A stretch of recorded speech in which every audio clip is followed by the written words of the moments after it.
Welcome to another edition of TOCA Backstage. This is Chris Wolf, the Executive Director of the Torrance Cultural Arts Foundation. Thank you for joining us, and it is my absolute pleasure to have Mr. Paul Robinson and Daria from the Hot Licks, who will be performing Studio Cabaret in January on the 17th and 18th at the Nakano Theater. Thank you both so much for taking the time. I certainly do appreciate it. I know as musicians you're extremely busy, but I'm really curious how this show started. What was the thought process behind putting this show together? The show that we're doing for you is essentially. Are you hearing us okay? Yes, perfect. Okay, good. This is the Hot Licks. So this is Dan Hicks' old band, right? This is what when Dan Hicks and the Hot Licks would go out on tour, it would be Dan in front of us. So all we did was we lost Dan, which was a heavy blow, of course. But he taught us how to play this distinct style of music, which is folk swing, and his own invention actually. And he's very particular about the way that it was played, and we were both been with him a long time.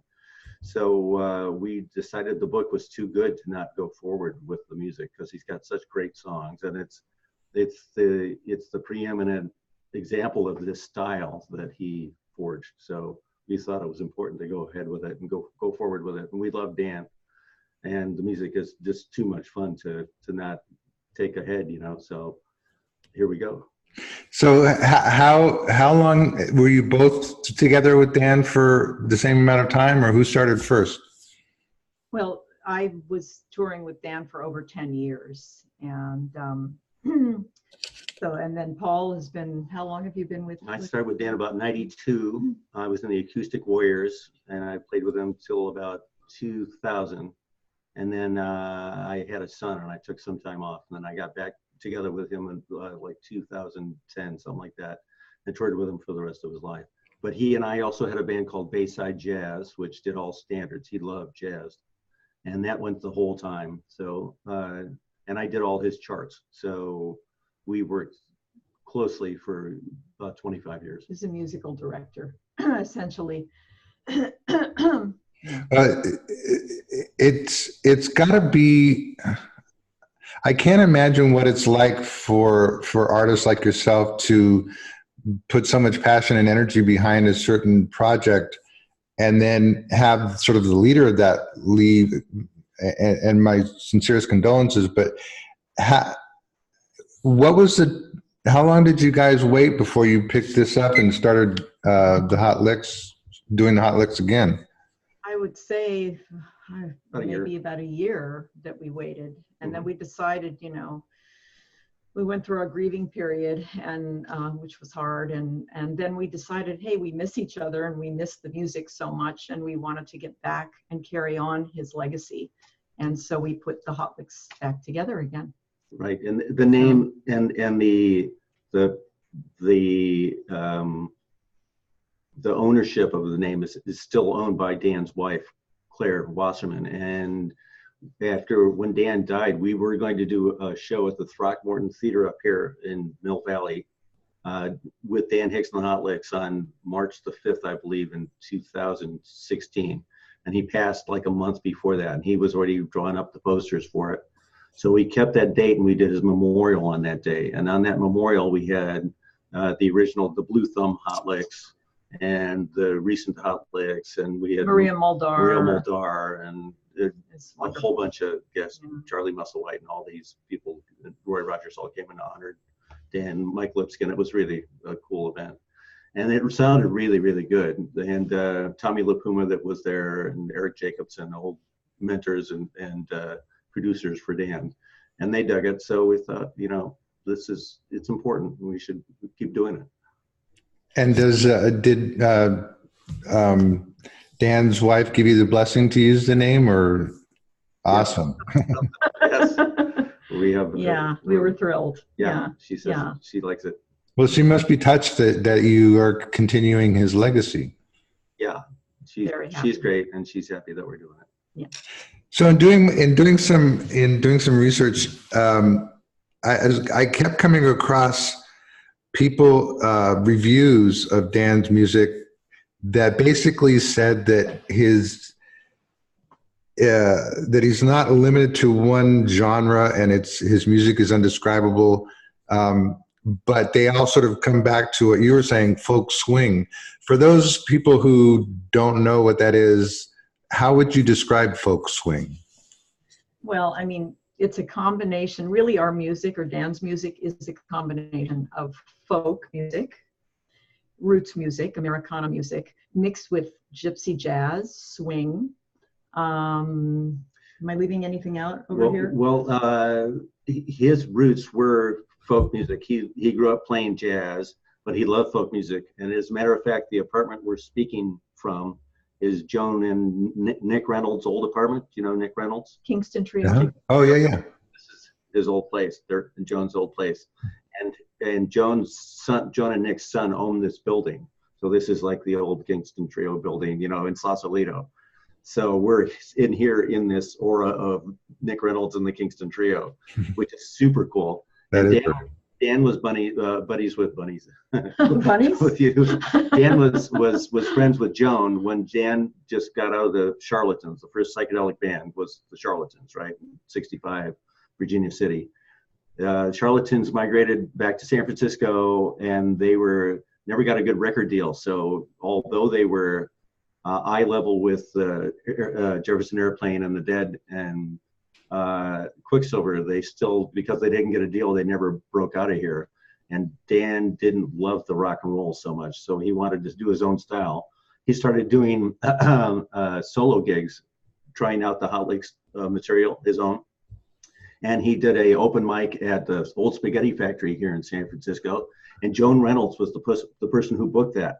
And she heard him and walked him into her husband, Nick, and said, this guy's got potential. And they did his first demo. So Dan has got this Kingston Trio link. And Joan Reynolds went on to be his best friend the rest of his life, one of his very best friends. So there's that Kingston Trio thing then.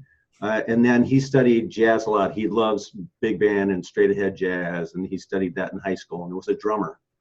And he carried that forward, where he delineates from straight ahead Western swing in the case of like Bob Wills and the Texas Playboys. Those guys played kind of the two, more like Django, Chump the Le Pomp, they call it, right? Mm-hmm. And this is not that. This is the bassy straight four. 1, 2, 2, and Dan was adamant about that straight four. That had to be in there. And none of the other folk swing, there's nothing else that really does that. It's his invention. And so while he does roam around a little bit in styles, that element is always there. And it says it's folk swing and it's Dan's, his invention. He also liked to listen to harmonies. So he loved 3-part harmonies. So he listened to the Brazil 66. He listened to the Andrews Sisters, the Boswell Sisters. And he took from that and kind of, those were his influences, along with all the things that Paul just described. Along with Django and Bob Wills and Twin Fiddles and all that. And so that's where he got, and then he put this all together and got his sound. Plus he was pretty amazing. He was such an interesting artist who got up every day, and he was actually, was a visual artist who would never play with a computer, and he worked at his stuff every day. So he was very precise about what he wanted with this style, and it had to be kind of wacky too. He had a super tongue-in-cheek sense of humor. That's the requirement for this band. That permeates everything. It's funny because listening to you describe him, it's obvious that you guys have great affection for him and his memory, but you keep saying that he was adamant about certain things and he was very strict about certain things, but then you say that he has this like real light side. And again, just doing a brief research, just the photographs of him, he looks like he would just be a great guy to hang out with. Yeah, he was definitely cool, but he was not easy to hang out with all the time. He was a bit of a loner. He had a personality. And he was very, like I said, precise and demanding about his art being right, so there was that aspect of it. But you couldn't just know Dan. You could hang out with him, but it took a while to get to know Dan. To get to know him. He was a deep guy. And he was funny. I mean, we laughed so much. We did. just had such a great time. But he's one of those guys that was kind of raised by wolves, you know. He was so otherworldly in some ways, you know, and his music was so special and so identifiable and particular, and so his, you know, that you just knew that you were dealing with a, you know, unique artist, and there's not a lot of those around. And if I can say, the audiences too kind of reflect that. They are so warm and loving, and they love the music, and the fans are wonderful, and there's such a love fest when we have shows. The music's really fun. It's really fun. The songs are cool. Yeah. But I will say that's one nice thing about the Cabaret series, because it is such an intimate venue. I mean, the audience is basically at your feet, and it's about 100. I mean, when we're full, it's about 100 people. But they do love the interaction and getting to know the artists and the stories. And you will find them to be very appreciative, I'm sure. I'm glad they'll appreciate that we actually touch every member of the audience. Yeah. And it's we touch everybody. So I'm curious. We do present some, and I'm using air quotes, tribute bands from time to time.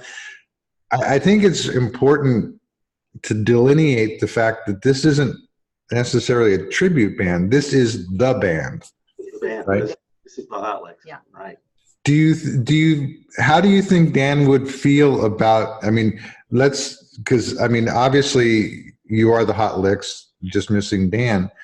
If somebody came out and wanted to do a tribute of him, how do you think he would feel about that if it wasn't you? Well, he actually went on tour to New Zealand, and there is a Dan Hicks tribute band in New Zealand. Oh, really? And he loved them. And so instead of their featured singer, they featured Dan and backed him up, and he just loved it. And we said to him when he came back, gee, we hope you're not going to leave us without. You know, but he loved that, you know, so there are some tribute bands out there. He would love that, absolutely. Yes. He was all surprised that, like, Tom Petty was so big and nobody got what he was doing, you know. Yeah. But some people did, you know, Bette Midler and Ricky Lee and Jones, and of course Brian Setzer, and a lot of people got the rockabilly swing. You got those pieces, and that affected a lot of music for especially the 70s in terms of acoustic and swing stuff. You know, in 1970 there wasn't a lot of chord changes going on in the music. It was pretty much Doobie Brothers and that style of stuff, and Steely Dan was a departure for sure, but this was its own thing. Definitely. A lot of chords. Yeah. And so going to you guys, how did you guys get started in the business? Well, I toured with him for a little over 10 years, as I mentioned, and I was brought in by another Lickette, Roberta Donnet, who was the Lickette at the time, and joined the group. And at first I didn't really want to join because I don't like flying. But how did you get started? And well, I'm telling you. Oh, okay. And so anyway, I finally auditioned for Dan, and it was an instant click. I mean, just after the first song, or before the first song was finished, we just clicked, and he said, gee, can you join? And I said, yeah. I didn't even think about it. Are you asking about the Hot Licks or in general? Are you asking No, about in general. In general, how I mean, did you always do music? Were you in other bands? Did you? Oh, yeah. Yes. Oh, no, I've been singing my whole life. I mean, I sing jazz and Brazilian music, modernized standards. And I've been performing around the Bay Area for a long, long, long time, since the 80s. And I write some music. I'm a songwriter as well. And I always knew who Dan was, but I didn't, you know, I didn't play that kind of music. My music was very different, but I love all kinds of music. And so that's how I was brought into the group. Before Great. that, playing other styles of music, plus singing in a cappella groups, like the Andrews Sisters and the Boswell Sisters. So I already had a lot of harmony background and performance background with groups like that. So I love the whole concept. So cool. Yeah. And how about you, Paul? I started playing guitar in like 1963, and the Kingston Trio were my heroes. So they're the reason I started, which is weird that I'm sitting in Nick's apartment. And I saw Hendrix, got into the Beatles hit 64, saw Hendrix in 68, Access Boldest Love tour. Got into African music in the early 70s, was a roadie for Weather Report in the late 70s. It played a lot around San Francisco. Deborah Ayel from Romeo Void, and then Dan and Al Stewart. I toured for a couple of years with him too. But Dan was certainly the last 25 years, now 26 or something like that, was the main menu. And I find it kind of almost cool that or I don't know, I guess the stars align, because you guys are actually stepping in to replace a group that we had actually booked prior to, because I didn't know that you existed before. And when they canceled out, I reached out to an agent who we've worked with in the past, and she goes, "Oh, what about these guys?" And I'm like, "Well, I know Dan Hicks, and so yeah, of course." So I think it's very cool that it just sort of the stars align that you guys were available and willing to come down to Torrance to do this show. I appreciate it. That is good, because we're so busy. We're honored. I know. So one of the things that the Torrance Cultural Arts Foundation does, besides present performances like this, is we also try to mentor and help young artists who are trying to find their way. And I always like to ask the artists, because you guys have been through, you've seen it all. What advice do you try to give to people who say, "Hey, I want to be a musician"? How did you get started, or what can I do to get started? Hopefully you've got that love for it, because the love is what's going to sustain you. There's not necessarily a lot of money. It's a very top 100,000% are the people who make some money, and everybody else. It's super life sustaining though, because it's a real-time art. So the exchange of energy is very powerful, and you can go right until you fall over. Essentially, if you take up lacrosse or football, you're only going to go into your 40s. Music, you just go until that's it. You play forever, because it links you, and it's also magical, because it's an agreement with the kind of the laws of the universe. The vibration that makes everything go is kind of the signature of whatever thought is up. And that's exactly what we're playing with in real time. It's just super powerful that way. That can, if it's your destiny, it's just the best thing in the world. I knew I was going to do it when I was 3, and I never stopped. I've been singing my whole life since I was a little kid too, and I actually mentor kids in public schools, and oh, nice. They're underserved schools, public schools. So we bring in voice lessons to these kids, and it brightens their day. It's right in the school day, not after school. And so it's part of their school curriculum. And so I'm really honored to be able to mentor these kids and have them learn something that they're not able to learn, because they don't bring music into the schools anymore. Yeah. They don't have music in a lot of the schools, at least this school. And so it's really a wonderful thing to be able to influence them in a positive way and bring music, the joy of music, to the kids. So, yeah, it is cool. I teach too. Yeah, no, I know you do. Yeah, it's great. Local high school. We've taught together, actually. Yeah, let us know if you want to learn something about Hot Lakes music. We're open for seminars. Oh, yeah. Well, it's kind of sad that, like you said, music isn't in schools much anymore, and it's just always sad that it seems like when budgets are pushed, the arts are usually the first thing on the chopping block, and they're probably the most healing and most rewarding thing out there. Yeah. Yeah, I Definitely. think the world, as cynical as it's getting these days, it really cries for it. It needs it.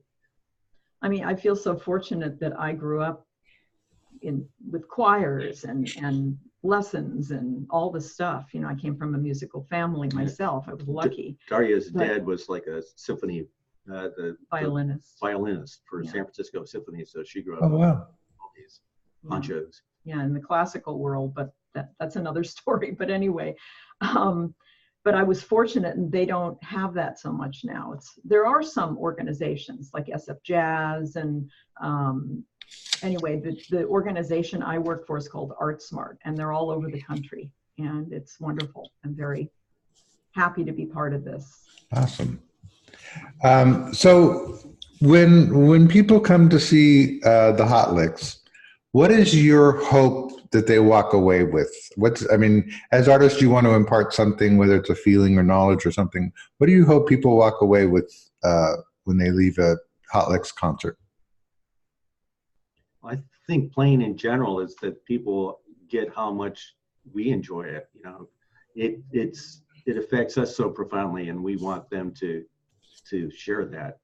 The music is, you know, the play in general is cool, and this style of music is very particular and very unusual and unique, and that we are essentially the torchbearers for it. It's a special deal when this band plays, and I'm just gassed every time we play, and that's what I want. I hope they get that you know, joy, really, laughter, love. It's cool and it's fun. That's usually what it's all about. So. Awesome. And then oh shoot, I had a question and I forgot. Oh well. I guess I'm getting to that age, huh? Well, I can't, again, thank you guys enough for taking the time. I just want to repeat that it's the Hot Licks, the Studio Cabaret at the Nakano Theater, January 17th and 18th. Come out and show them the love. Yeah. It's going to be great. We can't wait to see you guys in person. And thank you so much for taking the time. Your pleasure. Thank you so much. You.